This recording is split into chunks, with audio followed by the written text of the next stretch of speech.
शरयू, आपण आज 1 ते 5 अंक मोजणी करूया. पहिल्यांदा मी बोलणार, नंतर तू बोलायचं. 1, आपले तोंड 1. 2, आपले हात 2.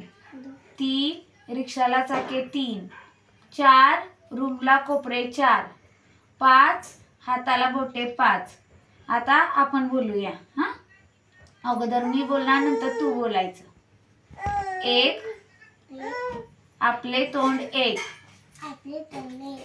2, आपले हात 2. 3, रिक्षाला चाके 3. 4, रूमला कोपरे 4. 5, हाताला बोटे 5. छान.